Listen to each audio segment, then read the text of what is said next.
যারা আপনার ক্ষতি চায় তাদেরকে আঘাত করবেন না, তাদের সামনে শুধু একটু হাসি মুখে বাঁচবেন। দেখবেন একটু আঘাত করলে যে পরিমাণ কষ্ট পেত তার চেয়ে অনেক বেশি কষ্ট পাবে। মানুষ চিনতে শুধু মন নয়, কঠিন পরিস্থিতিও দরকার। যিনি বা যারা আমার ভিডিওটি দেখছেন অবশ্যই একটা লাইক দিয়ে ভিডিওটি কন্টিনিউ করবেন আর চ্যানেলটি সাবস্ক্রাইব করে পাশে থাকা বেল বাটনটি প্রেস করে অল অপশন সিলেক্ট করে রাখতে পারেন। এতে করে আমি যখন কোনো নতুন ভিডিও আপলোড করব সঙ্গে সঙ্গে নোটিফিকেশন পেয়ে যাবেন আর আপনারা আপনাদের সময় সুযোগ করে দেখে নিতে পারবেন। আর ইতিমধ্যে যারা এই কাজটি করছেন তাদেরকে অসংখ্য ধন্যবাদ। তো আজকের ব্লগটি শুরু করেছি কিন্তু আমার ব্যালকনির সুন্দর ফুল দিয়ে। মাশাআল্লাহ, এত সুন্দর লাগছিল ফুলগুলো যে আদর করে আর স্পর্শ না করে কিন্তু কোনোভাবেই পারলাম না। শুধু আমি নয়, ফুলগুলোকে কিন্তু আমার মেয়েও অনেক বেশি আদর করে দিচ্ছে। এটা একেবারেই অন্যরকম ভালো লাগা। আজকে আপনাদের সঙ্গে শেয়ার করব উত্তরবঙ্গের বিখ্যাত কুমড়ো বড়ি দিয়ে শোল মাছের ঝোল। কি পরিমাণ মজা যে লাগে এই কুমড়ো বড়ি দিয়ে শোল মাছের ঝোল খেতে। আর আগাম শীতের কিন্তু এই তরকারিটা ভীষণ ভালো লাগে। উত্তরবঙ্গে খুব জনপ্রিয় একটি খাবার কিন্তু এই যে কুমড়ো বড়ি দিয়ে মাছের ঝোল। তবে আজকে আমি কিন্তু শোল মাছ দিয়ে এই কুমড়ো বড়ি ঝোল রান্না করব। তো সমস্ত মশলা খুব ভালো করে কষিয়ে নিয়েছি আর ওদিকে কিন্তু কুমড়ো বড়িগুলো তেল দিয়ে খুব ভালো করে এপাশ ওপাশ দুপাশই ভেজে নিচ্ছি। তেল দিয়ে ভেজে নিলে না কুমড়ো বড়িগুলো অনেক বেশি ফুলকো ফুলকো হয়, খেতেও কিন্তু অনেক বেশি সুস্বাদু হয়। তো শোল মাছটা এই মশলার সাথে খুব ভালো করে কষিয়ে নেব। আসলে তরকারিটা স্বাদ হয় কিন্তু মশলাটা কষানোর উপরে। যত সুন্দর করে মশলাটা কষিয়ে নেবেন তারপরে কিন্তু এই যে মশলাটা কষিয়ে মাছগুলো খুব ভালো করে সামান্য একটু পানি দিয়ে কষিয়ে নেব। এভাবে রান্না করলে না দুর্দান্ত লাগে। মানে এভাবে মাছের ঝোল রান্না করে খেতে কি যে ভালো লাগে, একবার ট্রাই করে দেখবেন তাহলে কিন্তু বুঝতে পারবেন। আর আমার পাশে বিল্ডিংয়ে কিন্তু কনস্ট্রাকশনের কাজ চলছে, সেই কারণে কিন্তু বিভিন্ন ধরনের শব্দ। প্লিজ আপনারা একটু কিছু মনে না করে আমার ভিডিওটা দেখে নেবেন।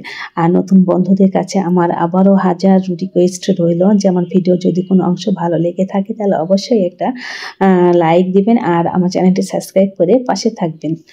তো এই যে মাছগুলো কিন্তু খুব ভালো করে কষিয়ে নিয়েছে। এখন মাছগুলো উঠিয়ে তাতে কিন্তু আলু এবং কুমড়ো বড়িও খুব ভালো করে কষিয়ে রান্না করব। এভাবে কষিয়ে কষিয়ে রান্না করলে এই কুমড়ো বড়ির ঝোল কিন্তু ভীষণ মজা লাগে। আসলে শীতের সময় এই কুমড়ো বড়ি দিয়ে যে কোনো টাটকা মাছের ঝোলই কিন্তু ভীষণ ভালো লাগে। তবে আমরা কিন্তু মানে বোয়াল মাছ এবং শোল মাছ এই দুটো দিয়ে খেতে বেশি পছন্দ করি। আসলে এক এক অঞ্চলে রান্না এক এক রকম, মানে যে যেভাবে খেতে পছন্দ করে।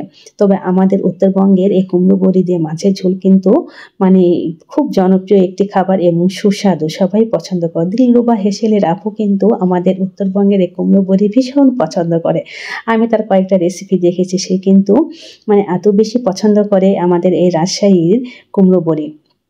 তো যা খুব ভালো করে কিন্তু কুমড়ো বড়ি আলুর সঙ্গে দিয়ে কষিয়ে নিতে হবে। অনেকেই বলে যে কুমড়ো বড়িগুলো সুন্দর করে ফুলকো ফুলকো হয় না, তবে তাদের একটাই সমস্যা যেটা হচ্ছে যে আপনি কিন্তু মানে অনেকে ঝোলের যে বলকটা ওটা ওই ক্ষেত্রে দেয়, ওই সময় না দিয়ে এই যে আলুর সঙ্গে দিয়ে বা সবজির সঙ্গে দিয়ে কিন্তু কষিয়ে নিতে হবে।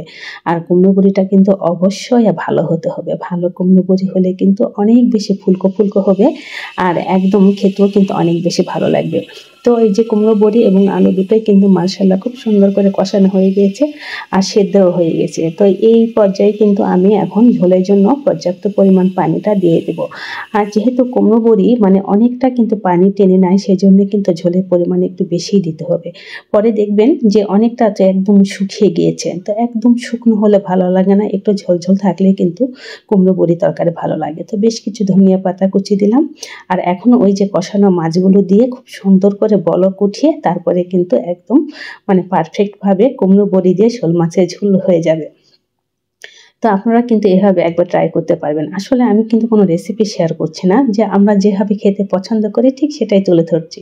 কারণ আমি খুব ভালো করে জানি আমার ইউটিউবের আপুরা অনেক সুন্দর রান্না জানে এবং তাদের রান্না ধরন অন্যরকম, মানে বিভিন্ন আমার খুব ভীষণ ভালো লাগে। তবে আমাদের অঞ্চলে যেভাবে খাই ঠিক সেইভাবে শুধু একটু মাত্র করে তুলে ধরার চেষ্টা করেছি। তো এখন কিন্তু এই যে ওই প্লেটটা আর একটু পানি দিয়ে ধুয়ে তারপরে দিয়ে একটু ঢাকনা দিয়ে রেখে দেবো আর খুব সুন্দরভাবে কিন্তু মাছগুলো সেদ্ধ হয়ে যাবে আর মশলাগুলোর সাথে সমস্ত তরকারি একদম মিলেমিশে একাকার হয়ে যাবে। তো এভাবে শীতের সময় কিন্তু কুমড়ো বড়ি দিয়ে শোল মাছ, বোয়াল মাছ, রুই, কাতল যেটাই বলুন না কেন একদম টাটকা মাছ দিয়ে খেতে কিন্তু অসম্ভব মজা লাগে।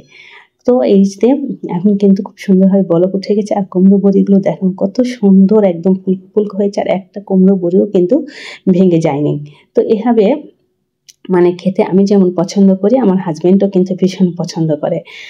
আর বেশিরভাগ ক্ষেত্রে উত্তরবঙ্গে সব মানুষই কিন্তু এই যে কুমড়ো ভুজিটা ভীষণ পছন্দ করে। আসলে এইটা আমাদের কাছে অন্যরকম একটা জনপ্রিয় খাবার।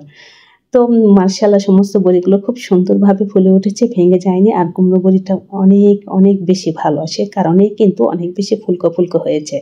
আর রান্নাটা কিন্তু একদম পারফেক্ট হয়েছে। তো কুমড়ো বড়ি দিয়ে শোল মাছের ঝোল রান্না কেমন লাগলো অবশ্যই কিন্তু কমেন্ট করে জানাবেন। আমার মিষ্টি, মিষ্টি আপুদের কমেন্ট পড়তে আমার কিন্তু বরাবরই ভীষণ ভালো লাগে। আর অবশ্যই একটা লাইক দিয়ে কন্টিনিউ করবেন। আর এই পাশে এই যে ছোট্ট চিংড়ি মাছ দিয়ে কিছু পুঁইশাক রান্না করে নিচ্ছি। যেহেতু মেয়ে কিন্তু চিংড়ি মাছ খেতে ভীষণ পছন্দ করে, সে কারণেই কিন্তু রান্না করে নেওয়া। তো আমার ভুলগুলো কিন্তু অবশ্যই ক্ষমা সুন্দর দৃষ্টিতে দেখবেন। আর ভিডিওতে আজকে বিভিন্ন ধরনের শব্দ হয়েছে, অবশ্যই একটু কষ্ট করে দেখে নিবেন। আল্লাহ হাফেজ।